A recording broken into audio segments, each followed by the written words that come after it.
Hello everyone and welcome to Craving for Baking. Today I'm going to be showing you guys how to make the best carrot cake in the world. So here are the ingredients so we can get started making this delicious cake. So into this bowl, and I suggest you get a bigger one since I was a bit dumb to use a small one. But you just want to grate your carrots into this small bowl or large bowl or work surface that you're using to grate your carrots onto.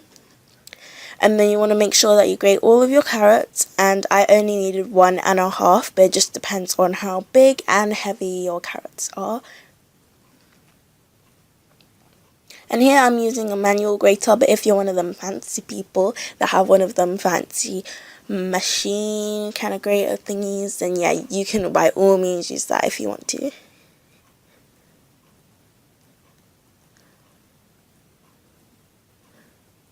And I'm going to tell you guys, this bit did take really long since it feels like time is going by so slowly when you're grating something and it takes a lot of effort to do. So this is my whole 1.5 carrots grated, and then I'm just going to transfer that to another bowl so that I don't have a massive work surface taking up my whole space.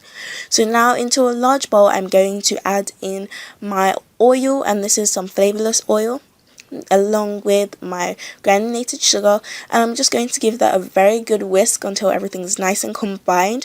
And when you first start, it's going to look like it won't come together, like the sugar's sinking to the bottom, but just keep mixing and then it'll turn this kind of creamy light kind of colour, I guess.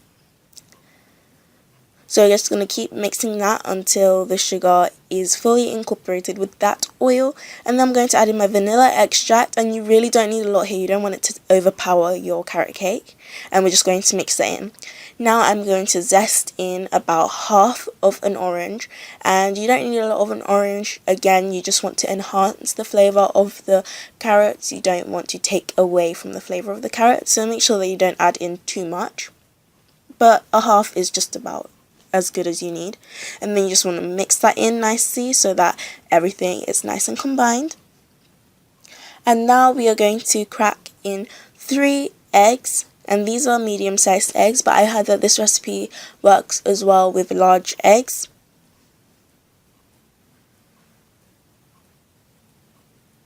And we're going to mix that in. You can add the eggs all at once since it's like a really easy recipe. You don't need to add in the eggs one at a time and mix between each addition. Just add all 3 eggs in and mix it until it's very well incorporated. Now we are going to go to our flour mixture, and in this bowl I have some cinnamon, nutmeg and coriander, and I'm just going to mix that together along with my flour until there is evenly distribution of my spices.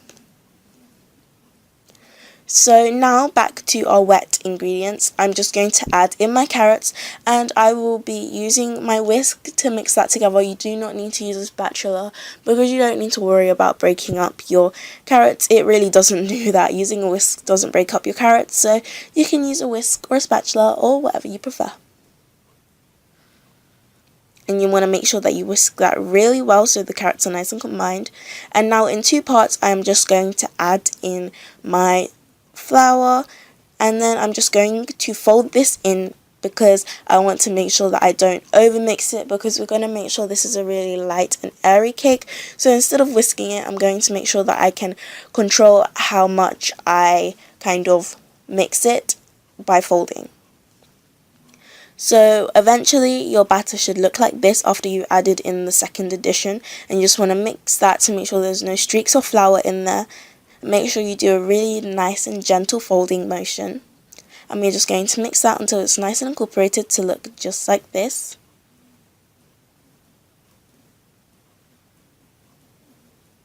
So now I have a 9-inch cake tin, and this cake batter will only make about 1 cake, but you can of course double this recipe if you'd like to make a layer cake. And now I'm going to pour my batter into this 9-inch greased cake tin, and then I'm going to bake this in the oven for about 15 to 25 minutes at 190 degrees Celsius until it's fully cooked and a toothpick inserted into the center comes out clean.